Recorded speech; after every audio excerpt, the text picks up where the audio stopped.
Good evening, everyone. I'm Professor Paul Connolly. I'm Dean of the Faculty of Arts and Social Sciences here at Lancaster University. It's my absolute pleasure to warmly welcome you all to this evening's event. I remember back in November 2020 hosting the very first online public lecture, and I'm delighted to hear from our events team that not only are many of you recurring attendees, so welcome back if you are, but actually many of you are joining us from around the world. So it's absolutely fantastic to welcome you here tonight, and thank you all for your support. Tonight is the fourth lecture in our 2021-22 series, and I'm particularly excited to hear our speaker tonight, Dr. Dawn Llewellyn, as she's one of our Lancaster University's alumna. Without further ado, I want to wish you all a great, enjoyable evening. I'd now like to pass over to my colleague, Professor Chris Partridge, to introduce our guest speaker. Chris. Thank you, Paul. Good evening, everyone. My name's Chris Partridge. I'm the Professor of Religious Studies here in the Department of Politics, Philosophy and Religion. And it gives me great pleasure to introduce our speaker this evening, Dr. Dawn Llewellyn, who is the Associate Professor in Religion and Gender at the University of Chester, as well as a co-founder of Chester's Institute of Gender Studies. I first met Dawn when I came to Lancaster University in 2007, and she was already then a much loved student here. Indeed, I like to think of her work as an outstanding example of the type of engaging interdisciplinary scholarship that we seek to encourage here in the Faculty of Arts and Social Sciences. Having studied theology and philosophy at Edinburgh University and Queen's University, Ontario, she arrived at Lancaster to embark on an MA in Women's Studies. Having successfully completed her MA, she began doctoral work in what was then the Department of Religious Studies. Her impressive research, which was rooted in careful qualitative analysis, explored lines of continuity not only between feminism's second and third waves, but also between secular and sacred experiences. More specifically, her work was a fascinating interrogation of Christian and post-Christian women's spiritual reading experiences, which explored the relationship between the practice of reading and the spiritual journey. That is to say, Dawn was, and I know still is, interested in the relationship between real readers and their lives. This is an important feature of her work. She is interested in the quotidian experiences of women. For her doctoral work, she focused on the reader, the activity, process, and formative impact of reading, rather than focusing solely on text per se. Indeed, I would encourage you to engage with her well-received book, which was based on her PhD thesis, Reading, Feminism, and Spirituality. Since then, she has continued to examine gender and feminism in contemporary Christianity, much of which is grounded in qualitative research methods and sociological perspectives. Unsurprisingly, her academic work, which includes editing the Bloomsbury series, Religion, Gender and Sexuality, has become widely known and influential. Indeed, she has become closely involved in the Storyhouse Women events, as well as discussing issues related to women and gender on programs such as Radio 4's Beyond Belief. I should also say that having spent a number of very happy years actually teaching at the University of Chester a long time ago now, I was delighted when Dawn joined their Department of Theology and Religious Studies. I felt sure that with scholars of her caliber in the department, it would thrive, and this has proved to be the case. Of particular note has been Dawn's current important work on motherhood, childlessness, and religion, the subject of today's lecture. Motherhood is often presented as a woman's greatest achievement, both in Christianity and in contemporary society. And in her talk tonight, she will explore how contemporary women negotiate, accept, and resist this maternal expectation, and what this means for women in the 21st century. So again, it's with great pleasure that I welcome Dawn back to Lancaster, even if only virtually. Dawn, a warm welcome to you. We very much look forward to hearing what you have to say to us this evening. So everyone, without further ado, I'm delighted to give the virtual floor to Dr. Dawn Llewellyn.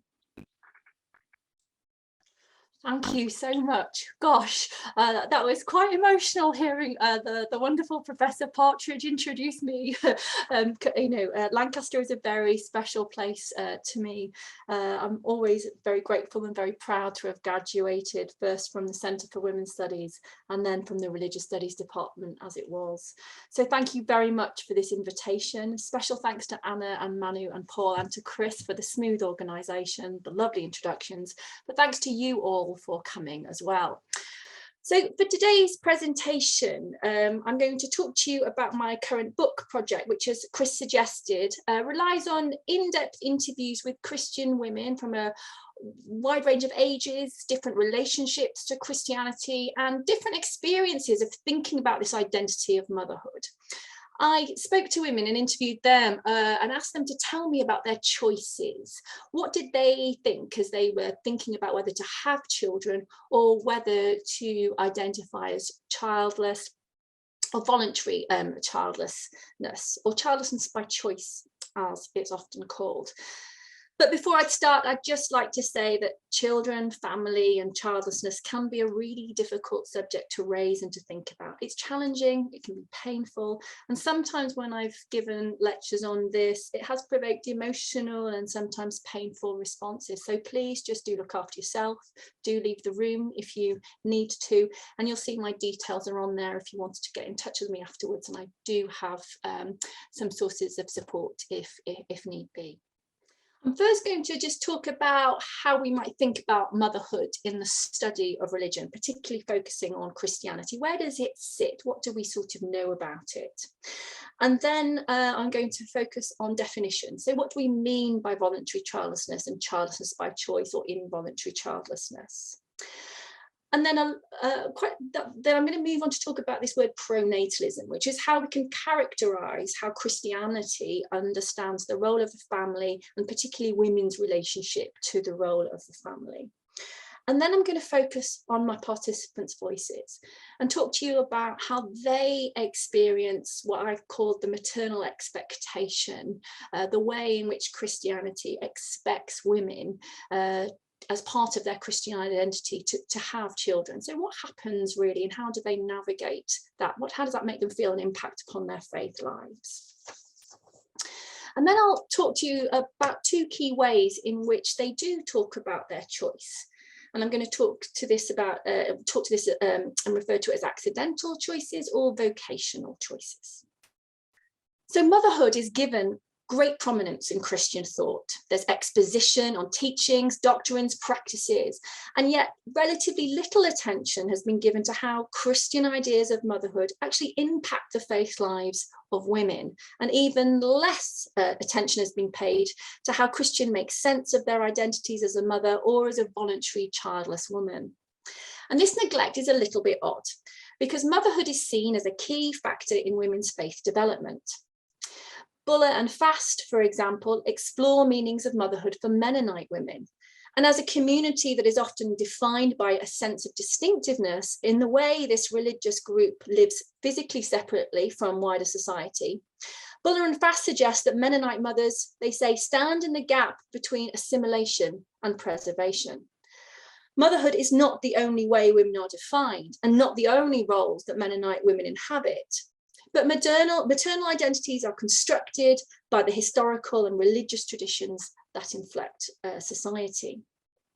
Other work in feminist religious studies, such as Nicholas Slee's exploration of women's faith development, for her participants, she suggests that the experience of becoming a mother, raising children, can of course be one of the most significant aspects of a woman's religious life and identity.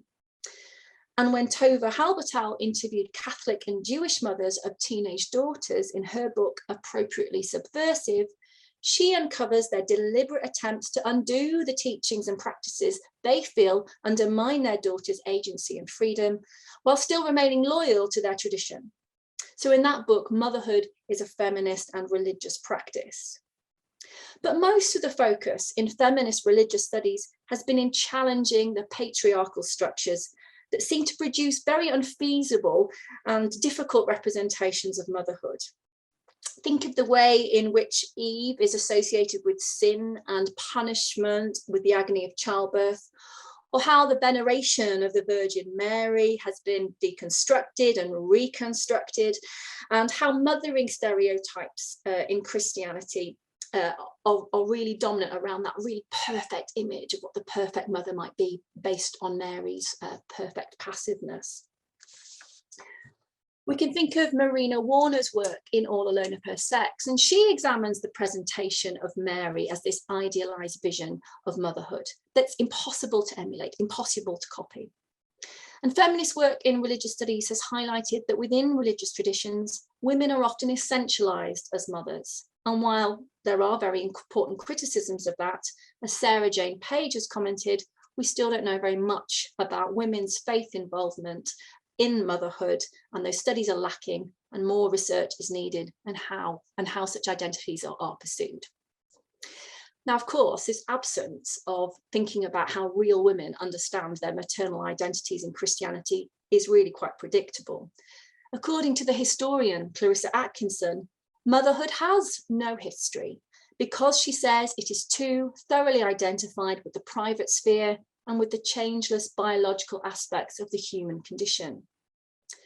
Now, actually, in the late 20th century, there has been an intensification of interest in maternal studies or motherhood studies, and an increase in the body of literature from history, sociology, psychology, and literature and art who are attending to motherhood. But religion remains quite underrepresented and under-researched in that aspect of a very much welcome conversation. And there's another sort of curious and puzzling relationship between motherhood and religion when we think about how motherhood's presented in the sociology of religion, particularly regarding gender and secularization, the process through which religion is losing influence in the public and private realms. On the one hand, women's greater adherence than men and their active participation to Christianity and contemporary spiritualities has been linked to women's proximity to pregnancy, birth, and motherhood. And this proximity is not just really about biological features or primary and secondary sexual characteristics, but it's the jobs that women tend to hold, the activities that mean they're often more physically present at birth and pregnancy times.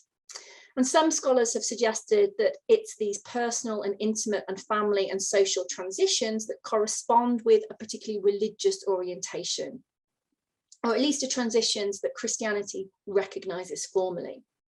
I'd only add that for women who are in family and caring roles, who are often open to criticism for their parenting choices, going back to work, staying at home, juggling career and work, criticised for breastfeeding in public places, parenting is always under a lot of scrutiny. So it might be that the church is at least one place where motherhood is affirmed and supported, although, as we'll see, it is problematically supported, and one reason that women might stay in church. But on the other hand, in the sociology of religion, shifting gender norms thought to contribute to secularization suggest that there are changes pertaining to women's work, equitable sexual relationships, and the entitlement to make choices about having children, for example, that began in the 50s and 60s. And as a result of these gender shifts, women are questioning and therefore rejecting the authoritative structures like the church. So in sociology of religion, you could almost see motherhood as explaining women's continued adherence to Christianity, or at the same time, the reason they're leaving. But these themes, the lack of attention on women's actual experiences of the maternal, the lack of attention in motherhood studies about religion, and motherhood status in relation to women staying or leaving the church, are part of this context in which women are navigating their reproductive agency in Christianity. And I think these almost competing conditions suggest that the process through which Christian women become or do not become mothers and carers of children is a deeply important and significant site through which we can understand how women make sense of their gendered religious identities. So let's just focus a little bit on some of these definitions. When we're thinking about definitions of childlessness, we can think about involuntary childlessness, which usually refers to a range of experiences such as infertility, which the World Health Organization defines as a disease of the reproductive system defined by the failure to achieve a clinical pregnancy after 12 months or more of regular unprotected sexual intercourse. But it also can be secondary when in unexplained or involuntary childlessness follows from a previous pregnancy or live birth. And these terms are often under review constantly in the literature too. But childlessness can also refer to a set of circumstances called social childlessness or childless by circumstance. And this covers situations when individual, cultural or legal structures prevent or hinder conception or birth. Poverty, for example, can impact the likelihood of pregnancy and childbirth. Think about the way same-sex couples in some societies are denied access to adoption or reproductive technologies. How being single might reduce opportunities for becoming a parent, or when one partner in a relationship wants children, but the other does not. Caring for others often can reduce the likelihood of having children, so can early menopause, and illnesses that are unrelated to infertility, such as mental health conditions or recovery from addiction, all mean that pregnancy and childbirth might be limited for some. And in this context as well, we know that the birth rates around childlessness are falling.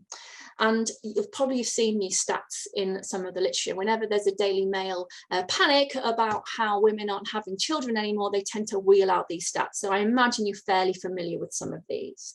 So 1 in 9 women born in England and Wales in 1940 were childless at the age of 45. And this is one you've probably seen, that 1 in 5 women born in England and Wales in 1967 were childless at the age of 45. And the stats, although the stats that I put up on this slide don't differentiate between the different kinds of childlessness, sociologist Renske Keitzer took a life course perspective to examine how decisions toward childlessness are shaped by past experiences and then how this impacts life outcomes. And she examines men and women's choices in the Netherlands, and she suggests that 10% of people are childless by choice, 10% through to infertility, and 80% due to childless by circumstance. So when we think about what voluntary childlessness means, or what childlessness by choice means, it's sometimes referred to as child-free or elective childlessness. That's the active positive choice not to have children. And in the scholarship, there are various compound reasons that women offer when asked about their orientation towards childlessness by choice. For some, it's about prioritizing workplace and the career. For some, it's just Park calls it a lack of a maternal instinct, but really that's that feeling that it's not something I wanted, it's not something that I have a desire to do, it's not something that I've ever longed for or thought I would want to happen to me.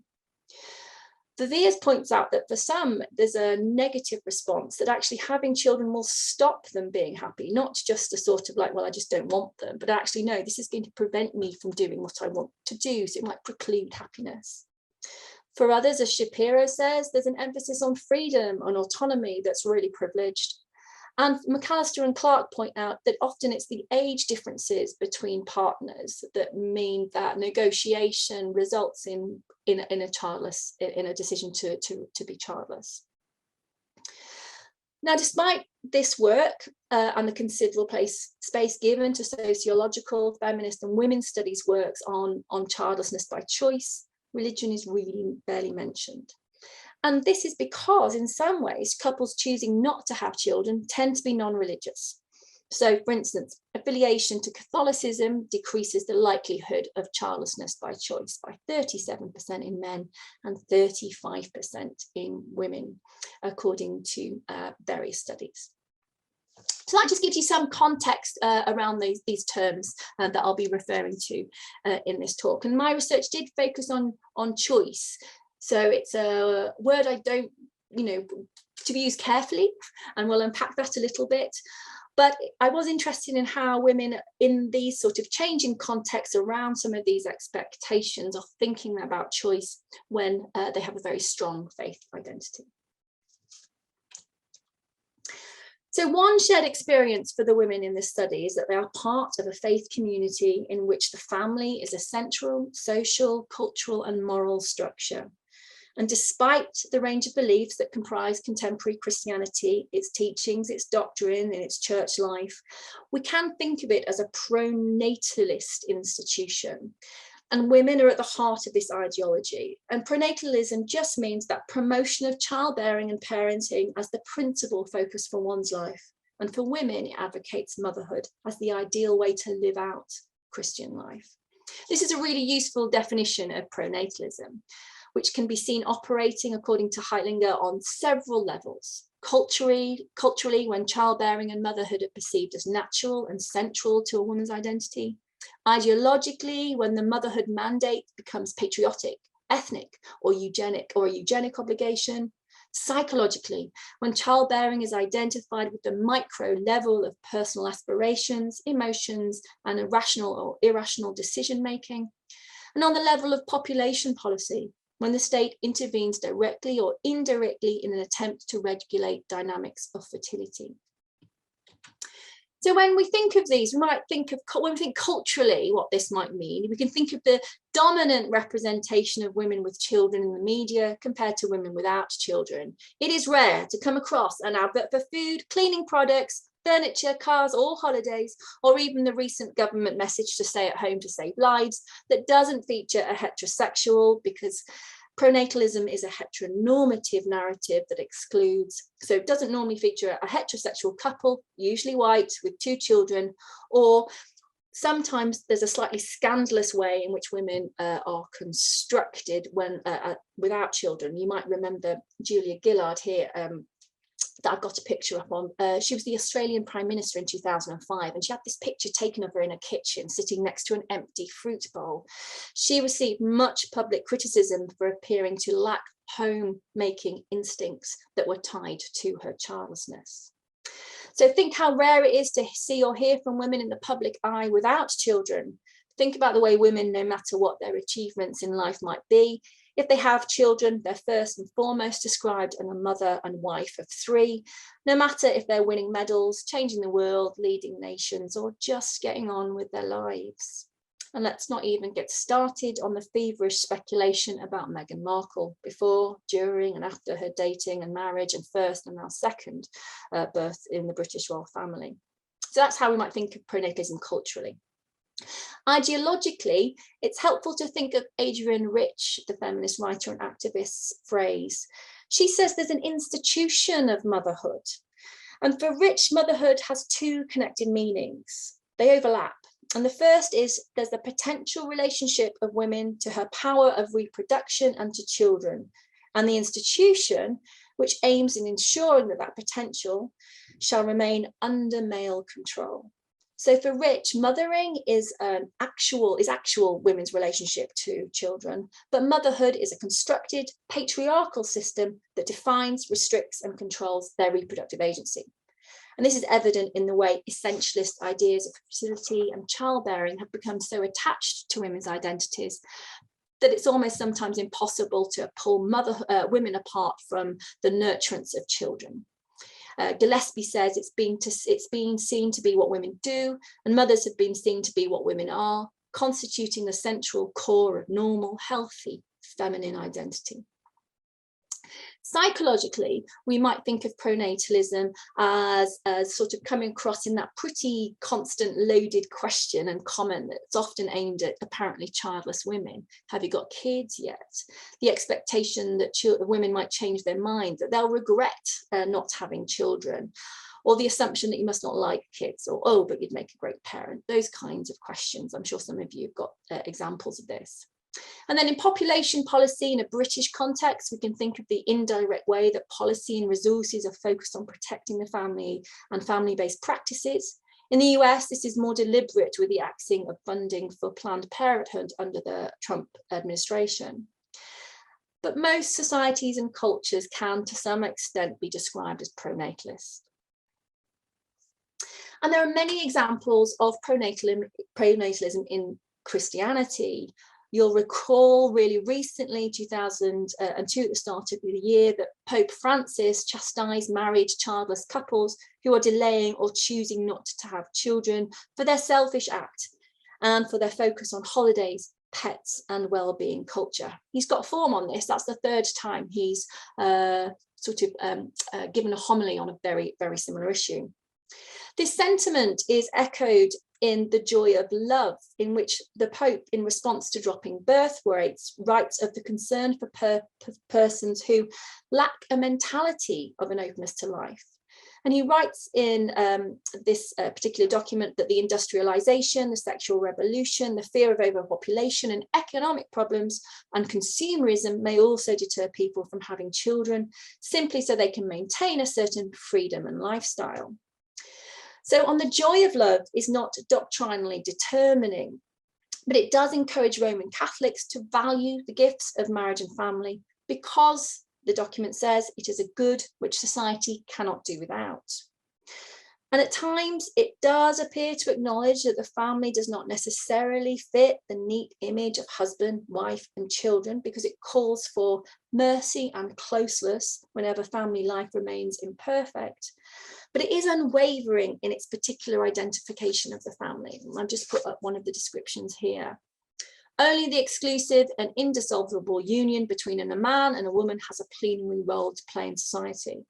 We need to acknowledge the great variety of family situations that can offer a certain stability, but de facto or same-sex unions, for example, may not simply be equated with marriage. No union that is temporary or close to the transmission of life can ensure the future of society. So in Roman Catholic thought, while marriage is for love, help, affirmation, and for the physical expression of sexuality, it is primarily for the natural, in inverted commas, procreation and nurturance of children, and is therefore defended as a heterosexual institution. And this view is not restricted to Roman Catholicism. In the Church of England, marriage is the union between a man and a woman and is the foundation of family life. And for many evangelical Christians, following the creation stories of Genesis, they believe that the family constitutes men and women in a secure, binding, exclusive relationship that results in biological children. And one example of this is the Quiverful movement. They're a largely conservative Protestant religious group, mostly based in the US. And they're inspired by the New Testament writings, such as in Ephesians. I've just put the quotation on there. Wives, submit yourselves to your husbands as you do to the Lord. The Quiverful movement hold a patriarchal and anti-feminist worldview in which men are the head of the household and women and children are expected to obey their husbands and fathers. They advocate pronatalism, and they emphasize very strongly that this is a moral importance because a high birth rate, of course, contributes to growing the Christian population. Quiverful Christians are inspired by the literal interpretation of Psalm 127, verse 3-5, to reject all forms of birth control. Children are a heritage from the Lord, offspring a reward from him. Like arrows in the hands of a warrior are children born in one's youth. Blessed is the man whose quiver is full of them. So rather than control reproduction naturally or artificially, quiverful couples believe that God governs the number of times a woman conceives and gives birth, and young women usually marry before the age of 20 rather than continue with their education to increase their opportunities to have many children. So across different expressions of Christianity, procreation as a meaning of married sex signifies that children are born within the covenant of marriage.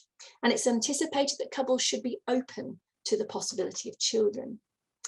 However, when this nuclear family is presented as normative and authentic for Christian living, it simultaneously excludes same-sex partnerships, unmarried couples, childlessness, divorce and separation from the family, and sometimes refuses or at least questions the use of contraception, abortion, and casual sex. Now I know what you're thinking. Aren't there times in Christian history when Christian identity does not rely on biological kinship? Yes, There are. Rosemary Radford Ruther has highlighted the anti-family traditions in the ancient world, where marriage and children are incompatible with higher aesthetic forms of living, while the celibate and married life is taken as pure and unblemished. In the New Testament, there are examples of Jesus rejecting family life, including his own relations. And in the Pauline martyrdom and apocryphal narratives, sometimes the family actually prevents the fulfillment of Christian identity. The Passion of Perpetua and Felicity is a 3rd century text thought to be the earliest surviving writing by a Christian woman. It's the prison diary of Perpetua, a noblewoman from Carthage, who was condemned to death for her faith, but she has an infant son. When her father pleads with her to retract her confession because of the baby, Perpetua refuses. Instead, she gives her child to be cared for by others, and then she is killed by the wild animals in the gladiatorial stadium. Her status as a mother is secondary to her desire to die a martyr. So while there are exceptions, and Rosemary Radford Ruther also described that there has never been one type of family in Christianity, certainly the Christian women in my study experience pronatalism and this heavy expectation to have children that does not fulfill their Christian identity, but instead hinders it and limits the outworking of their faith life. So we can think of it as a challenge to faith. Sam is 48, an Anglican priest, and is in a long-term relationship with her female partner. In the interview, she commented to me, "Too many people worship at the altar of must-have children." It's witty, but it is suggestive of the excessive sacred meaning given to motherhood. Sam also remarks, in her experience, well, if you're a nice woman under 40, you're bound to have a baby any minute, aren't you?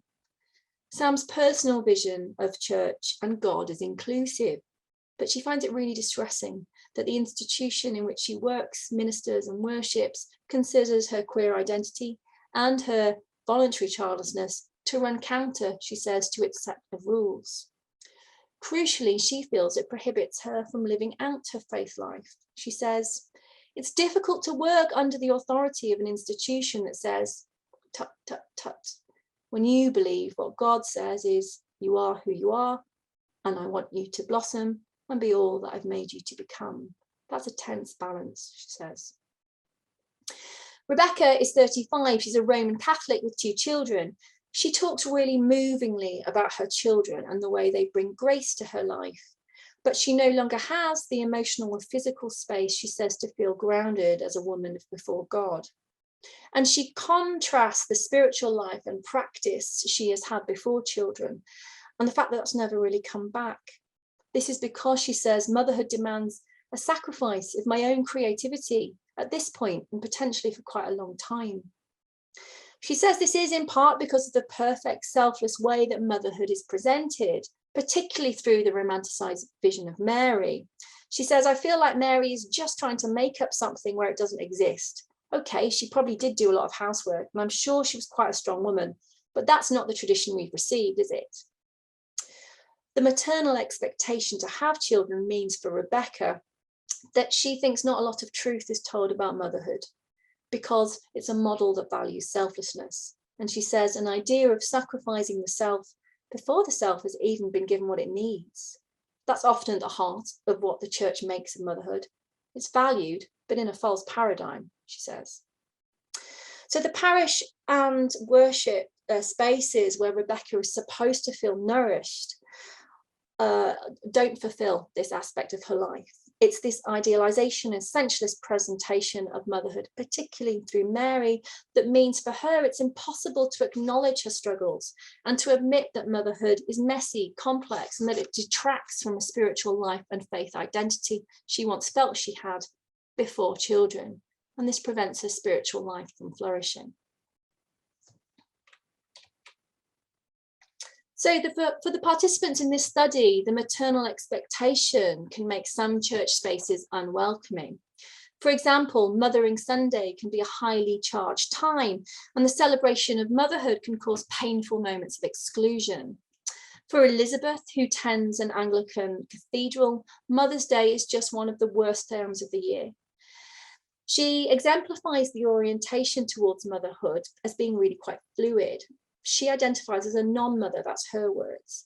But she was, she says, a stepmother to her ex-husband's daughter before their divorce. Elizabeth has renamed Mothering Sunday Heteropatriarchal Sunday. She's responding to the Anglican service that includes a song of St. Anselm, which compares God to a mother hen gathering her brood. And it can include the distribution of flowers to all mothers of the congregation, although that is changing in quite a few churches. Practice is becoming more sensitive to the fact that not everybody in the pews on Mothering Sunday identifies in that way. Elizabeth comments that Mothering Sunday is not only painful for women who haven't had children, but it makes a lot of people think about their relationship with their own mother, which may have been very painful and difficult. The maternal expectation Elizabeth experiences by being Christian causes her to wrestle with some really upsetting reflections. She said to me, "I've sometimes wondered whether the fact I ended up single was a kind of punishment for not wanting children or for choosing not to have children. That God was saying, well, if you're not open to life, then you don't deserve a partner." So for some women sitting in the pews like Rebecca and Elizabeth, that maternal expectation can be very punishing. But in the context of the Christian expectation, the maternal expectation to have children, what might participants reveal about the lived experiences of making choices towards motherhood or childlessness? There are difficulties in theorising reproductive identities and behaviours as a choice. Choice suggests a very clear-cut path, but intentions to motherhood and childlessness are often very transient. Choice can be a definite or a hesitant process, and there might even be ambivalence or regret about the choices that are made to have children. But for the women in this study, the process of becoming mothers or identifying as childless is rarely a straightforward one-off event, and the ways by which motherhood or childlessness come about rarely include a linear decision heading in one direction. And even when women's experiences and circumstances mean that their choice or their agency is not always instantly visible, they register and understand that their orientation towards motherhood or voluntary childlessness are a choice, even if it's just momentarily. So for this last section, I'm going to share two aspects of choices that emerge in participants' narratives, the accidental and the vocational. So for some, motherhood is accidental. Sarah is 25, a trainee RE teacher. She's currently single with an 8-year-old son who she had at 16. She's a practicing Roman Catholic, very involved in church and Sunday school. But this involvement is quite recent. She stopped going to church when she had her baby, worried about the stigma that she might experience, and only returned when her son was ready to start school. Interestingly, her singleness as a mother with a young child doesn't attract as much attention since her return, but she doesn't really discuss her teenage pregnancy. When she was 16, she knew that having sex with her boyfriend went against Catholic teaching, but she felt she couldn't ignore the teaching on natural law and therefore chose not to use contraception. She recognised at the time that this was incongruous to sort of keep one rule and break the other, but she says, "I knew I shouldn't have been having sex, but that using contraception might have made it worse." She does giggle when she says this now, by the way. She sort of laughs about her own understanding of that. She identifies as pro-choice, considering a termination was not an option for her personally. She says, "I thought there would be a religious consequence for having an abortion when there was no real reason to do it. There was nothing wrong with the pregnancy. There was nothing wrong with me. I'd made the decision to have sex and protected, and that's what happened. I would have had an abortion. If I would have had an abortion, I would have found it difficult. I think it would have been morally wrong. That situation would have sort of distanced me from my faith in God." So Sarah's Catholic upbringing, her understanding that life is from conception, and her sense that she's always felt, she says, that she'd be a mum, may appear to mean that there's not much choice here, that motherhood was probably inevitable for her. And to some extent it is. At one point she says, "I always knew that that's what I'd do, so there wasn't much choice involved." But there are still moments in the interview when choice is fundamental. For example, when she discovered she was pregnant, she described a long process that considered her age, education and career in teaching, and also the implications that had for a spiritual life. She said, I gave myself time to think about it carefully and properly. Looking back on this part of her life, she says, I wasn't planning to get pregnant. I always think, well, if you're engaging in risky behaviours, well, that's tricky. That's a tricky thing to say. It was not planned. I think I was open to it. Even though she describes her pregnancy as accidental, or in her terms, and this is where she does laugh, it was the result of aggravated circumstances. This openness reflects for her that this is a claim to choice, I think. Janice is 40 and is recently married for the first time. She is a minister in the United Reformed Church, and her feelings towards motherhood have shifted through her childhood, teenage and adult life. There have been times when she's wanted children, but as a single woman during her 30s, this seemed unlikely, especially because she anticipated that she would pursue motherhood inside Christian marriage. She says children have a right to be loved, and they actually have a right to two parents. That's part of my Christian ethic, that children should have a mother and a father in marriage. Janice had anticipated that marriage and motherhood were part of what God had intended for her. And therefore that realization that the opportunity to have children was diminishing was heartbreaking for her and made her question and doubt her faith and relationship to God. Janice's narrative is illustrative of the fluidity of choice. It's taken her 3 difficult years to come to terms with her childlessness, which could be described as childlessness by circumstance and therefore lacking agency or choice, but as the product of structural, cultural, social and personal factors. But there has been a change in her understanding of her relationship to the maternal. She deliberately identifies her experience as one of choice retrospectively.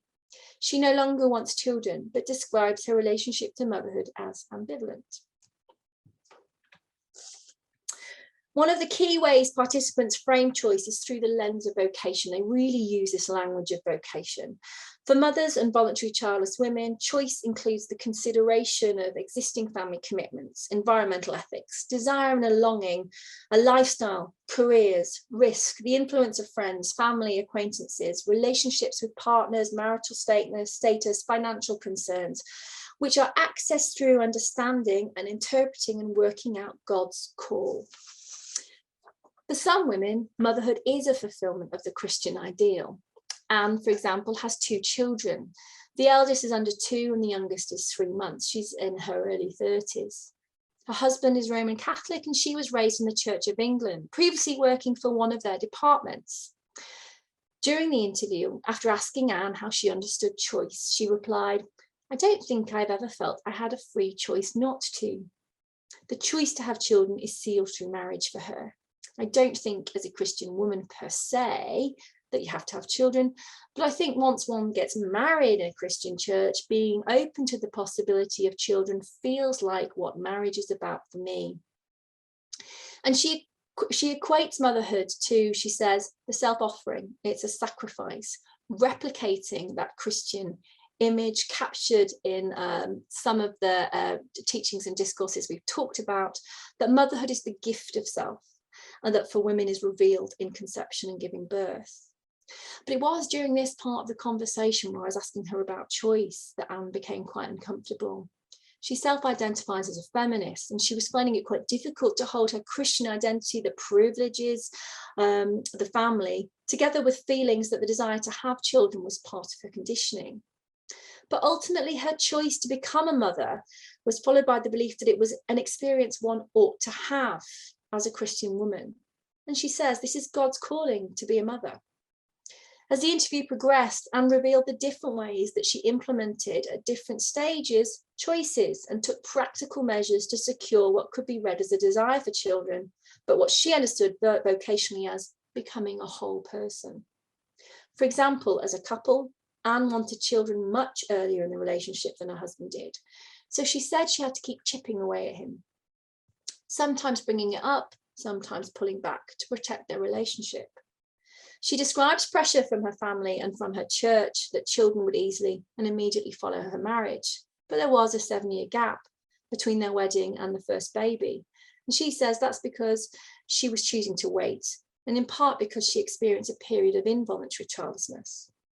And this experience, she says, made me realize how much I wanted a baby and consolidated that motherhood was what God wanted. Anne maintained the idea of vocation throughout the interview, but narrated the series of choices that comprised her calling: the choice to leave work, to raise a family, her return to work, the type of job she would have to maintain to hold on to her mothering role, how many children to have, and the age gap between them. Voluntary childless women also place vocation at the heart of their choices.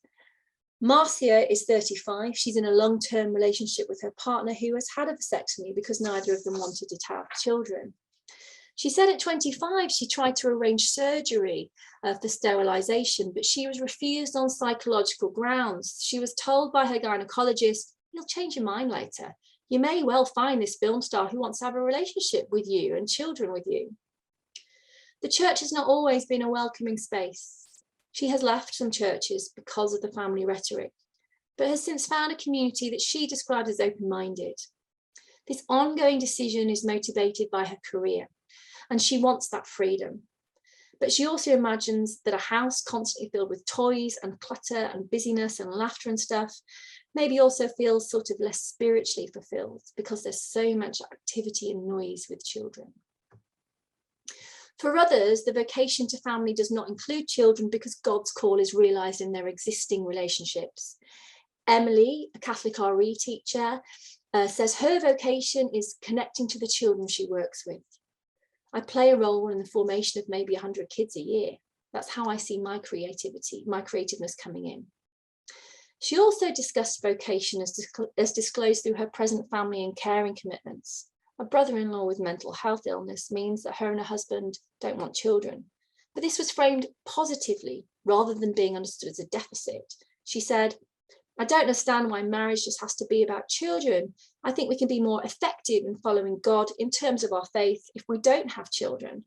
Being married kind of helps us become more whole, more healthy in order to follow God better. Then we can actually make more of a difference in the world." Joanne is 42 and works in the media. She's a liberal Christian and has been with her partner for 11 years and married for 3.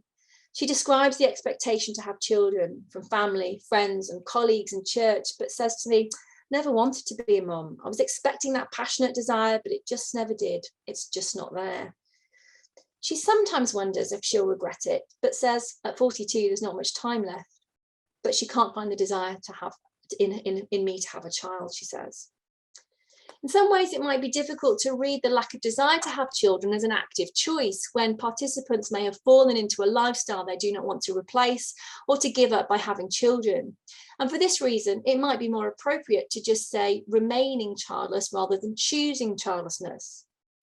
During the initial stages of the interview, I expected Joanne to mirror this experience and expected her to say that career would be a factor. She says that's how her mum explains her childlessness to other people. But later on, she reveals that part of her vocation is to be childless, is inspired by those New Testament narratives that depict Jesus as suggesting alternative models of family. She says the biological thing is overrated. It's more about relationships and community. That's the expression of my faith. So she volunteers with young people, mentors young children, spends time in a community seeking ways to generate new bonds and new formations. So like other voluntary childless participants who explain that their capacity for service and giving is lived out through ministry, teaching and studying, Emily and Joanne's vocation is through the intimate and community-based networks and connections that they are creating. I don't want to suggest that the language of vocation means choice is an easy process. It's often risky and damaging. Laura is 46. She's a married Methodist minister and has felt, she says, no draw to have children. Some of the mothers in this study expressed difficulties in maintaining a spiritual life with children, but some women anticipate that motherhood might hinder their fulfillment of their vocation. Laura is clear. Her calling is to minister, to teach, to study. It's a self-offering, she says, and a vocation which I imagine is filled for some others by having children. Usually Laura, who defines as a feminist, is vocal on issues of gender injustice in her faith community and does not tolerate exclusion. But her experiences as a woman childless by choice in the church illustrate how this maternal expectation silences. And she rarely discusses being childless by choice. She says because of the shame and the level of guilt provoked by Christian sources. She says, anything Christian I might have looked at, and certainly if I looked at anything Catholic, tells me it's not an appropriate choice to make. Laura puts this down to, she says, the hiddenness about not having children, or the choice not to have children, and the negative reception that is likely to await women like her. She says, I've had to struggle with believing other people would see it as the wrong choice and not quite opening up the conversation enough. That's the hiddenness. I don't think it's not just the wanting to be challenged, because I can be challenged on plenty of other issues. Although maybe it does say something about how personal it is and how potentially undermining it is to be challenged at the point where you are struggling to work out what God's desire and motivation is for you, and someone else simply comes along and smashes it and says, of course that can't be God's choice because that's wrong. But when asked by friends, family, or her congregation that loaded pronatalist question about having a family, she responds, yep, I have a husband. So she's reimagining the Christian model of family that features children to include a model of family that does not. And then Laura says, and then they make it clear that that's not really the question they meant. So I say, no, we don't have children. And I accompany it, she says, with a don't go there attitude. It's a sort of look or a gesture or a pause that she says works because then no one ever offers the follow-up question. So I've just shared with you some of my participants' experiences of how they feel and experience the maternal expectation to have children. And it was prompted, my study was prompted by the lack of attention to motherhood and childlessness in religious studies, and the uncertainty of how women of faith might respond to this religious obligation to become mothers at a time when reproductive choice is emphasized in much wider cultural and social contexts. So I've talked about how they've been affected by pronatalism and how they experience some of the practices and teachings within that frame their spiritual lives. But rather than realizing their Christian identity, this maternal expectation can hinder the outworking of what it means for them to be Christian women. And the participants' narratives reveal the uneven and messy ways that women come to inhabit or disregard the maternal.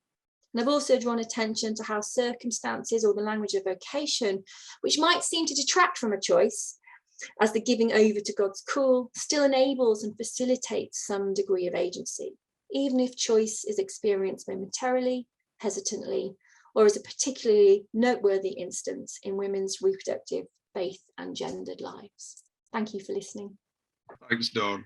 That was so good. Such a genuinely stimulating, thoughtful, and I have to say quite moving talk that raised a number of important issues.